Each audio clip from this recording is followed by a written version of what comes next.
humerus bone. The humerus bone is the largest bone in upper limb. It is situated in upper arm. Now we are see three parts of upper limb. This is proximal end, body or shaft, and distal end or upper end, shaft, lower end. Upper end have smooth and ball-like head, articulates with the clinoid cavity of the scapula. This is head of humerus.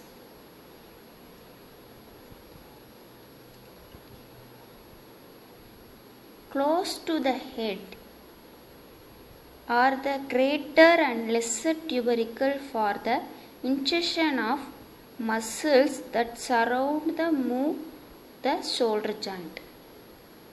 This is known as greater tubercle and this is lesser tubercle.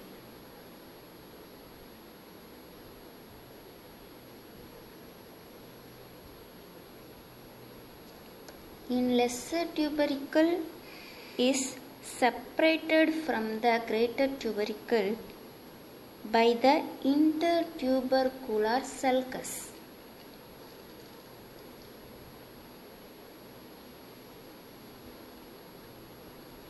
This point is now intertubercular sulcus or groove. What is meant by groove? Groove is funnel-like structure in bone.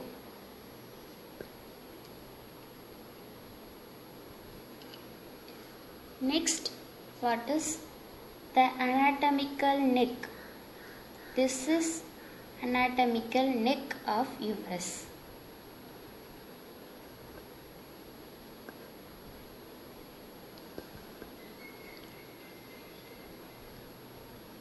The distal part of the anatomical end is known as surgical neck. The distal part of anatomical neck is known as surgical neck.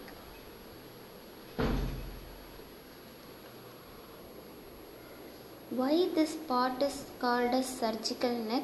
Because it is most frequent fracture site of the humerus. That's why it's called as surgical neck.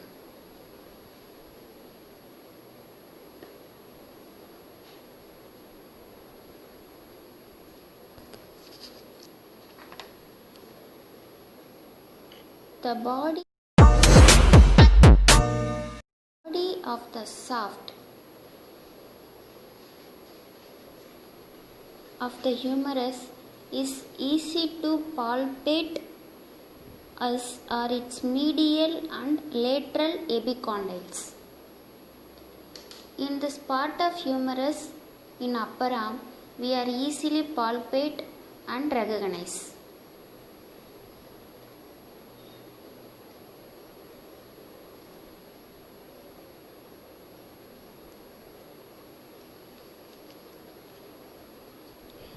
Next, we are going to move this part anterolaterally. This is humerus. This is anterior part of humerus. It is lateral side. That means lateral border. This is anterolateral. Anterolaterally, there is roughness known as deltoid tuberosity of insertion of the deltoid muscle. That's why it's called as deltoid tuberosity.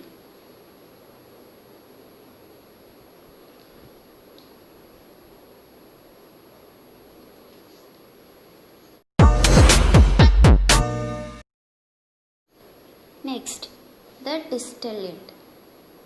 The distal end is humerus is expanded from side to side. The trochlea fits into the trochlear notch of the ulna. This part is trochlea.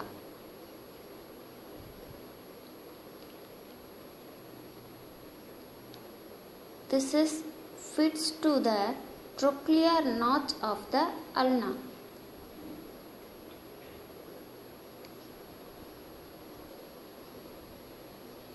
Just above the trochlea are the coronoid fossa and the olecranon fossa, which accommodate corresponding parts of the ulna. This is coronoid fossa and this is olecranon fossa in posterior part of the humerus.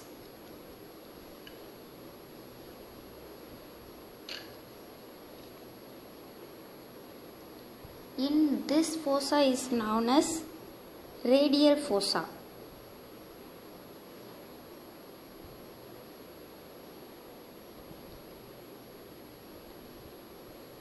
Adjoining the lateral part of the trochlea, rounded ball shape, it is known as capitulum.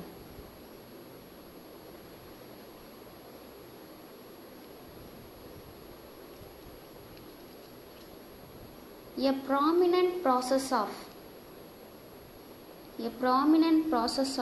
the medial epicondyle projects from the trochlea, and the lateral epicondyle projects from the capitulum. This is lateral epicondyle and this is medial epicondyle. This is lateral border of humerus and this is medial border of humerus.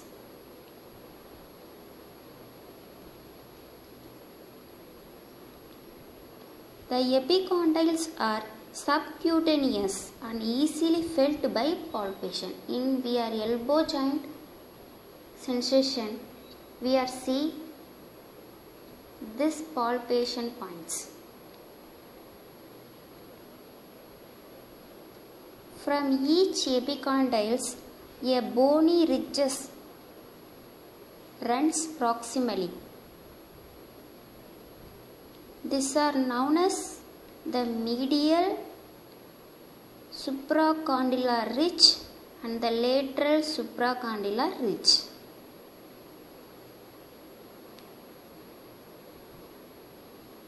Now we see another vision. This is humerus.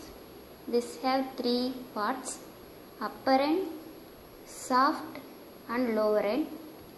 This is known as head.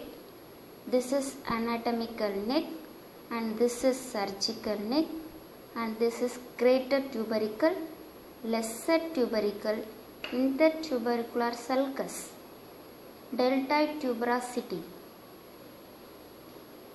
capitulum, trochlea, medial epicondyle and lateral epicondyle, coronoid fossa, radial fossa and olecranon fossa. Medial supracondylar ridge and lateral supracondylar ridge runs proximally. This is deltoid tuberosity in anterolateral part of the humerus.